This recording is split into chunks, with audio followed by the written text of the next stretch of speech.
Hallo und herzlich willkommen auf meinem YouTube-Kanal. Ihr habt ja vielleicht das letzte Video über die Biegsamkeit von Klingen euch angeschaut.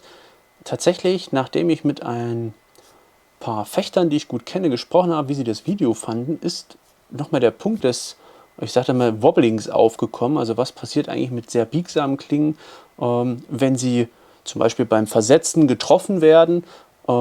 Ist das jetzt negativ, wenn es zu einem Wobbling kommt? Was ist negativ? Und ich bin eigentlich in der Aufnahme für das Video darauf eingegangen, habe es aber tatsächlich einfach leider vergessen, in das Video mit reinzuschneiden. Deshalb für euch jetzt hier am Anschluss noch ganz kurz die Aufnahme zum Thema Wobbling.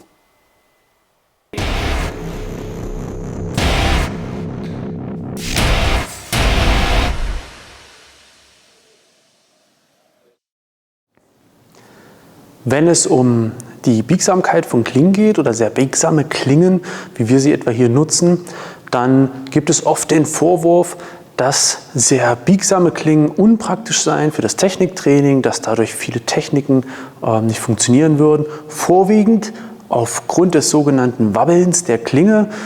Ich mache das mal ganz kurz vor, was damit gemeint ist. Also wenn die Klinge quasi zu einem Klingenkontakt kommt, dass sie dann anfängt stark zu vibrieren, zu wabbeln in dieser horizontalen Ebene. Natürlich tut sie das, aber wie man schon sieht, passiert das in der Regel dann, wenn man auf die Fläche trifft, nicht wenn man auf die Schneide trifft. Ich zum Beispiel habe das bei mir in der Schule so, dass das Wabbeln ein Indikator auch dafür ist, dass die Schüler schlecht versetzen. Ich freue mich sogar über sehr wabbelige Klingen, weil die Schüler dann eben merken, wenn sie nicht ordentlich mit der Schneide versetzen. Das sieht man hier an den Klingen sehr schön. Also trifft jemand auf die Fläche, dann fängt die Klinge sehr stark an zu wabbeln. Trifft er aber auf die Schneide, nicht. Das heißt, wenn ich ordentlich den Hau versetze mit der Schneide, in der Stärke und auch nicht in der Schwäche,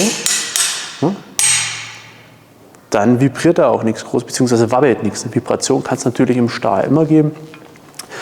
Das heißt, grundsätzlich ist das Zeichen, dass eure Klinge wabbelt, wenn ihr eine Technik ausführt, eher ein Zeichen dafür, dass die Technik nicht ordentlich ausgeführt wurde, nicht mit einer ordentlichen Schneidenausrichtung. Was natürlich zu beachten ist, ist, dass die Biegsamkeit einer Klinge so geometrisch gearbeitet wird vom Hersteller, dass die Stärke auch wirklich eine gewisse Steife hat. Also die Klinge sollte sich nicht hier in den unteren 5 bis 10 Zentimetern schon anfangen stark zu biegen. Das ist ein sehr wichtiger Punkt, sodass die Stärke auch wirklich stark und steif genug ist, um gut zu versetzen, sodass nicht zu viele Vibrationen in eine Klinge bei einer Versatzung übertragen werden. Aber ansonsten sehe ich da tatsächlich keine großen Probleme. Also die Erfahrungen, die ich in den letzten Jahren gemacht habe, sind eher positiv, dass Klingen, die sehr biegsam sind, am Ende dafür sorgen, dass Schüler sauberer fechten und vor allem ihre Versatzungen im Training schon lernen zu korrigieren, weil sie bei einer falschen Versatzung eben einfach zu stark wabbeln oder vibrieren. Es gibt natürlich immer Extreme, das muss man natürlich ausprobieren. Klingen, die ich mitdesigne, bei deren Entwicklung ich mitwirke, da achte ich auf jeden Fall sehr stark darauf, dass die Flexibilität so gemacht ist, dass wir hier in der Klinge die Stärke, die ersten 15, 20 Zentimeter nicht zu stark in die Biegung mit einbezogen sind und dass die Klinge in dem Bereich auch dick und kräftig genug ist, um Versatzungen gut durchführen zu können. Ja, das sind so meine Punkte noch zu dieser großen Frage des Wobbelns, des Wabbelns, wie auch immer ihr das nennen wollt, also der horizontalen Schwingungen in der Klinge. Und ich halte diese grundsätzlich für kein Problem.